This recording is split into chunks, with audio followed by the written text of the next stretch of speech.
नम्रता, प्रेम आणि स्वाभिमान यासाठी शिक्षण या ध्येयाने प्रेरित भारत शिक्षण मंडळाच्या भारत विद्या मंदिरमध्ये आज बुधवार दिनांक 30/7/2025 रोजी विद्यालयात BIS क्लब मार्फत भारत शिक्षण मंडळाच्या सचिव तथा विद्यालयाच्या मुख्याध्यापिका माननीय कुमारी अनुपमा मोरे मॅडम यांचे साहित्य व साहित्यामध्ये दोन गोष्टी येणार आहेत. एक, यासाठी कोणते घटक आपण वापरणार आहे आणि त्यासाठी कोणते निकष असले पाहिजे.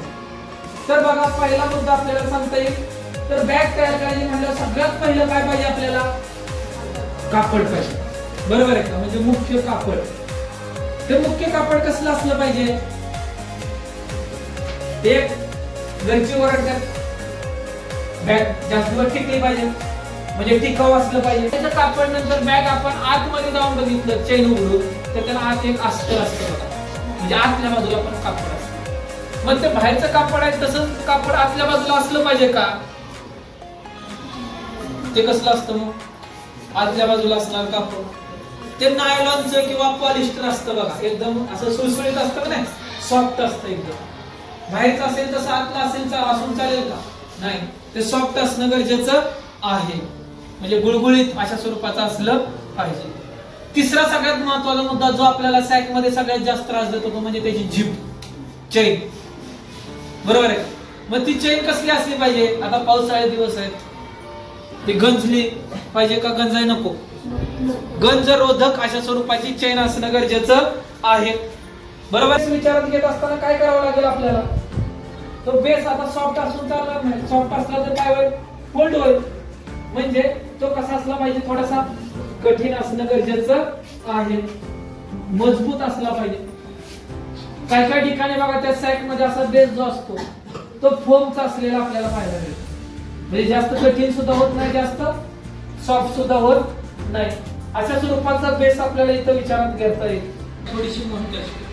6वी ते 10वी ते 8वीच्या विद्यार्थ्यांचा विचार केला त्यापेक्षा जरा मोठी असते. आपली 9वी 10वी वाल्यांचा विचार केला तर सगळ्यात मोठी बॅग असते. बरोबर आहे? मग हा विचार करत असताना त्या बॅग मध्ये त्या इयत्तेनुसार साहित्य बसलं पाहिजे. मग किती साहित्य बसलं पाहिजे? तर साधारणपणे सरासरी जेवढं काय मुलाचं वजन असतं त्या वजनाच्या 10% साहित्य बॅगेत बसलं पाहिजे. बरोबर? तुमचा 6वी ते पुढचा विचार केला तर वजनाच्या 15% साहित्य बसलं पाहिजे. आता कार्यक्षमतेचे निकष काय आहेत बघा. एक, बॅग जलरोधक असली पाहिजे. मग जलरोधक आहे का नाही कसं ठरवायचं? तुम्ही म्हणलं जलरोधक आहे म्हणून जलरोधक आहे का? नाही, ती तपासून पाहिली पाहिजे. म्हणजे बॅग साधारणपणे किमान अर्धा तास पावसामध्ये ठेवली तर ती भिजता कामा जास्तीत जास्त अर्धा तास लागतो ना चालू दिली जाईल आपल्याला. बरोबर? एवढ्या वेळेस भिजली नाही तर काय म्हणायचं? वॉटरप्रूफ बॅग आहे. बरोबर? हा एक आपला निकष असला पाहिजे. दुसरं, फाटण्याची सहनशक्ती. आपण मगाशी म्हटलं साधारणपणे 10 किलो वजन तिनं पेललं पाहिजे. बॅग आहे म्हणून त्यात बसते म्हणून 15-20 किलो भरलं, फाटणार 100%. म्हणजे किती वजन पेलू शकेल? 10 किलो वजन पेलू शकेल इथपर्यंत ती मजबूत बॅग असणं गरजेचं आहे. मग बॅगेची उंची किती असावी साधारणपणे? तर या उंचीचा विचार करत असेल तर साधारणपणे बघा आपण आपली बॅग मोजली, हाईट पट्टी असते आपली मोठी सेंटीमीटर, ती 30ची असते. बरोबर आहे का? ती पट्टी पासून अजून जागा शिल्लक राहते. म्हणजे ही उंची साधारणपणे 35 ते 40-45 सेंटीमीटर बॅगची हाईट असली पाहिजे. रुंदी किती असली पाहिजे? बघा, आडवी पट्टी टाकली तर कधी कधी दप्तरात आडवी बसते का नाही? म्हणजे ती कमी पण असू शकते, जास्त पण असू शकते. एक 25 ते 35 सेंटीमीटर रुंदीची बॅग असावी. खोली किती असली पाहिजे बॅगेची? खोली म्हणजे ते खाली आपण ठेवणार आहे ना बेस तयार करणार, तो किती असला पाहिजे? एक 12 ते 18 सेंटीमीटर. हे स्टँडर्ड मी सांगतोय, तुमच्या ह्याच्यानुसार तुम्ही याच्यामध्ये चेंजेस करू शकता. आता रिकाम्या बॅग ज्या आहेत बघा, म्हणजे प्रोडक्ट तयार करताना काय काय गोष्टी विचारात घेतल्या जातात. आपण आपल्या डोक्यात एकच वेव आहे की या बॅग मध्ये मला साहित्य भरायचं, बॅग न्यायची आहे. पण मी बॅग विकत असताना माझ्या डोक्यात हे पण आलं पाहिजे की ग्राहकांना पुढे बॅग घेण्यासाठी ती मोकळी बॅग त्याला हलकी वाटली पाहिजे. मग त्या मोकळ्या बॅगेचं वजन किती असावं, तर साधारणपणे एक 400-500 ग्रॅम वजन असलं पाहिजे. म्हणजे तिसरं उत्पादनाची तारीख व बॅच नंबर. तारीख आजची आहे ना, बॅच नंबर तुमच्या यानं टाकू शकता तुम्ही. A24, B24, ABCD काय असेल, XYZ काय पाहिजे तर तुम्ही बॅच नंबर टाका. पुढं ISI मार्क तुम्हाला काढावा लागेल, कारण कुठलाही प्रॉडक्ट बाजारात येताना BIS अंतर्गत ISI मार्क प्रमाणित करून दिला जातो. म्हणजे BIS अंतर्गत ISI काम करत असतं, ते ISI मार्क देतं. म्हणजे प्रॉडक्टचं स्टँडर्ड पडताळण्याचं काम ISI च्या माध्यमातून होत असलेलं पाहायला मिळेल. घेऊ नये अशा अजून काय सजेशन असतील याच्यापेक्षा वेगळं, त्या सजेशन तुम्हाला या ठिकाणी मेन्शन करायच्या आहे. अशा पद्धतीने स्टँडर्ड तयार करायचं आहे.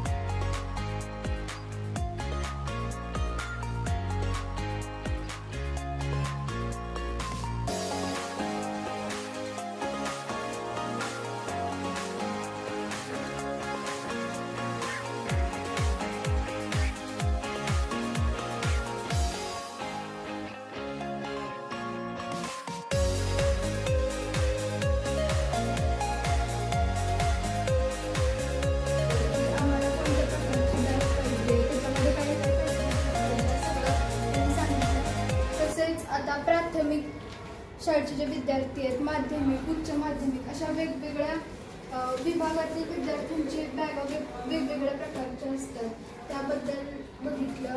त्यानंतर प्राथमिक वयोगटातील जे विद्यार्थी आहेत त्यांच्या बॅगा सुरक्षित असाव्यात, चैन वगैरे.